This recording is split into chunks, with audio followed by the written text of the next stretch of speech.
बिस्मिल्लाहिर्रहमानिर्रहीम। अस्सलामुअलैकुम। मेरे दोस्तों, क्या हाल चाल हैं। मैं उम्मीद करता हूँ कि मेरे तमाम दोस्त खैरियत से होंगे।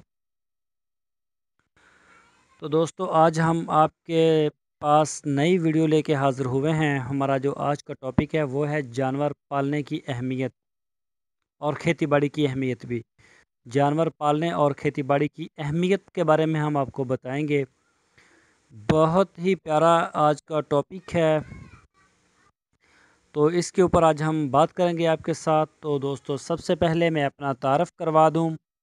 मेरा नाम है तारिक महमूद और आप देख रहे हैं हमारा YouTube channel decent goat farm.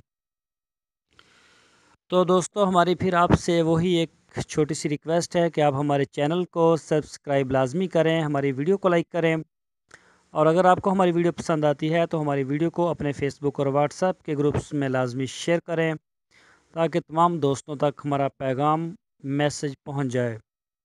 तो चलते हैं अपने असल टॉपिक की तरफ। तो दोस्तों, जानवर पालने और खेती बाड़ी की अहमियत के बारे में आज बात होगी। आज के ज़माने में पैदावारी और कारखाने और मशीनरी ज़्यादा हो इतनी ज़्यादा है कि तमाम दूसरी चीज़ें मांद पड़ गई हैं, लेकिन आज भी इंसानी ज़िंदगी की पैदावार का एक अहम हिस्सा जानवर पालने और खेती बाड़ी से हासिल होता है, क्योंकि हम जानते हैं कि ग़िज़ाई मवाद की हकीकी बुनियाद यही दो अमूर हैं। इसी बना पर जानवरों और खेती बाड़ी की ज़रूरियात में ख़ुद कफ़ालत न सिर्फ़ इक़्तिसादी सलाल की दामन है, बल्कि सियासी इस्तक़लाल भी बहुत हद तक इससे मरबूत है। लिहाजा कोई ताज्जुब की बात नहीं है कि सारी दुनिया की कौमें जानवरों की नशोनुमा को वुसअत देने और इसकी वुसअत के लिए मॉडर्न ज़राए इस्तेमाल करने में कोशां हैं।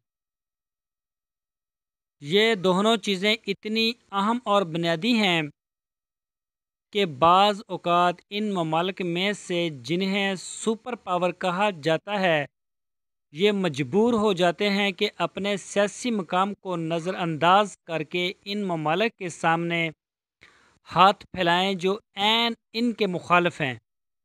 इसके लिए रूस की मिसाल पेश की जा सकती है, क्योंकि वहाँ पर जो है वो खेती बाड़ी के ज़राए इतने ज़्यादा नहीं है और माल मवेशियों का भी काम इतना ज़्यादा नहीं है रूस में।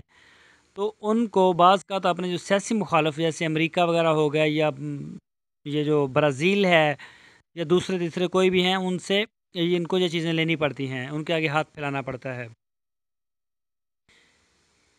इसी बना पर इस्लाम और इसके हयात आफरीन तलीमात में जानवरों की परवरिश और ज़राअत के मसले को इंतहाई ज़्यादा अहमियत दी गई है। अल्लाह ताला ने भी हमारे कुरान में जानवरों की अहमियत और ज़राअत की अहमियत के बारे में काफ़ी बयान किया है, काफ़ी बताया है, हमें काफ़ी अहमियत दी गई है। और इन अमूर के लिए मुसलमानों को तरगीब देने के लिए हर मौके से इस्तिफ़ादा किया गया है।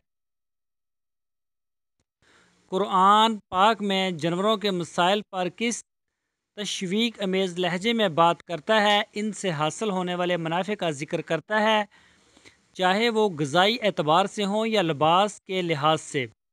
यहाँ तक कि सहरा में इनके आने जाने का ज़िक्र बड़े हसीन पैराओं में करता है। तो दोस्तों, आप देख लें कि जानवर पालने का ज़िक्र अल्लाह ताला ने कुरान पाक में भी किया है, और हमारे नबी पाक सल्लल्लाहु अलैहि वसल्लम की अहादीस मुबारका में भी इसका बहुत बड़ा ज़िक्र है। तो अल्लाह ताला ने कुरान पाक में जो जानवरों के पालने का ज़िक्र किया है, उसमें से जो हम गोश्त खाते हैं उसका तो ज़िक्र है ही है, और उसकी जो खाल है उसके हम जूते बना लेते हैं या लिबास में इस्तेमाल होते हैं, या और भी कई चीज़ें बनती हैं, तो उसका भी अल्लाह ताला ने कुरान पाक में हमें बताया है। और इसके अलावा जो बड़े जानवर हैं, जिस तरह ऊँट वगैरह हो गए, या कई इलाकों में हाथी वगैरह, तो ये सफ़र करने के लिए, सामान लेके जाने के लिए इस्तेमाल होते हैं। आज हम 21वीं सदी में दाखिल हो गए हैं, तो जो हमारे इलाके हैं कागान नरान वाले, जो ऊंचे इलाके हैं पहाड़ी, तो वहाँ पर भी ज़्यादातर खच्चरों के ऊपर ही सामान आगे पीछे होता है, क्योंकि वहाँ कंटेनर वगैरह नहीं जाते। तो जानवरों की जो अहमियत है वो कुरान पाक में बहुत वाज़िया है। زراعت، کھیتی باڑی اور مختلف قسم کے جو پھلوں کی اہمیت کے بارے میں اسی طرح آئندہ آیات میں عمومی اعتبار سے آپ سے گفتگو ہوگی۔ اسلامی روایات میں جانور پالنے کے بارے میں نہایت واضح توجہ تعبیرات نظر آتی ہیں۔ اسی طرح کھیتی باڑی کے بارے میں بہت سی روایات میں اہم نمونے کے طور پر اسلامی مصادر سے چند ایک روایات پیش کرتے ہیں۔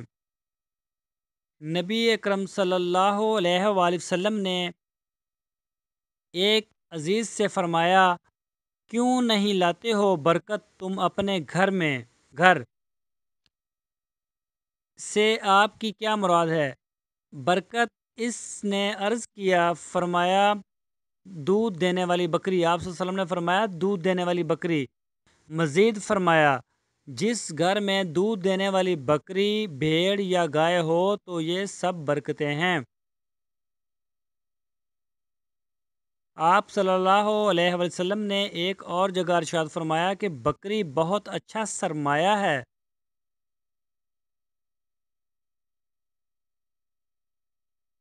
انسان گھر میں جو چیزیں مہیا کرتا ہے وہ بکری ہے۔ جس شخص کے گھر میں بکری ہو، خدا کے فرشتے ہر روز 2 مرتبہ اس کی تقدیس کرتے ہیں۔ یہاں غلط فہمی میں نہیں ہونا چاہیے۔ ممکن ہے بہت لوگوں کے گھروں میں بکریاں پالنے کے لیے حالات سازگار نہ ہوں، لیکن اصلی مقصد یہ ہے کہ جتنے گھر ہوں اتنی بھیڑ بکریاں ہمیشہ پالتے رہنا چاہیے۔ غور کیجیے گا کہ زراعت کی اہمیت کے لیے اتنا کافی ہے کہ جس کے پاس پانی اور مٹی ہو تو اس کے باوجود وہ فقیر ہو، خدا اسے اپنی رحمت سے دور رکھے۔ پیغمبر اکرم صلی اللہ علیہ وآلہ وسلم سے منقول ہے کہ آپ نے فرمایا، تمہاری ذمہ داری ہے کہ بھیڑ بکریاں پالو اور کھیتی باڑی کرو، اور ان کا لین دین خیر و برکت کا باعث ہے۔ اور اس کے علاوہ حضرت امام جعفر صادق علیہ السلام سے منقول ہے کہ آپ علیہ السلام نے فرمایا، خدا کے ہاں زراعت سے زیادہ کوئی عمل محبوب نہیں۔ تو دوستو، جو کسان ہیں وہ لوگوں کے خزانے ہیں۔ وہ خدا کا عطا کردہ اور پاکیزہ اناج بوتے ہیں، اور قیامت کے دن وہ بلند ترین مقام کے حامل ہوں گے، اور وہ خدا کے زیادہ قریب ہیں۔ اس روز کے نام سے پکارا جائے گا۔ تو دوستو، ہم نے آپ کے ساتھ جانوروں کی اہمیت کے بارے میں معلومات شیئر کرنے کی پوری کوشش کی۔ میں امید کرتا ہوں کہ آپ کو ان کی اہمیت اور افادیت سمجھ میں آ گئی ہوگی۔ تو اسی ٹاپک کے اوپر، بکری پالنے کے ٹاپک یا دوسرے جانور پالنے کے ٹاپک کے اوپر ہمارے چینل کے اوپر اکثر بات ہوتی ہے۔ تو اللہ پاک نے اس میں بہت زیادہ نفع رکھا ہوا ہے۔ دوستو، اگر آپ 3 سے 4 بکریاں یا 5 بکریاں ایک گھر میں رکھتے ہیں تو آپ سال میں 1 لاکھ روپیہ آسانی سے کما سکتے ہیں۔ اور اس کام کو ٹائم دینے کی بھی اتنا زیادہ لمبا ٹائم دینے کی بھی ضرورت نہیں ہوتی کہ آپ 12 گھنٹے یا 8 گھنٹے یا 10 گھنٹے آپ 4-5 بکریوں کے لیے صرف کریں، تو ایسا کچھ نہیں ہوتا۔ یہ بہت چھوٹا سا کام ہے، تو اس کی بہت بڑی ارننگ ہے۔ تو دوستو، میں امید کرتا ہوں آپ سب کو ہماری ویڈیو پسند آئی ہوگی۔ تو دوستو، اگر آپ کو ہماری ویڈیو پسند آئی ہے تو آپ ہماری ویڈیو کو لائک کریں اور ہماری ویڈیو کو اپنے فیس بک اور واٹس ایپ کے گروپس میں شیئر کریں۔ تو دوستو، ہمارے چینل کو سبسکرائب لازمی کیجئے گا۔ پھر ملیں گے آپ کے ساتھ ایک نئی ویڈیو لے کر۔ تب تک کے لیے اب ہمیں اجازت دیجیے۔ اوکے، اللہ حافظ۔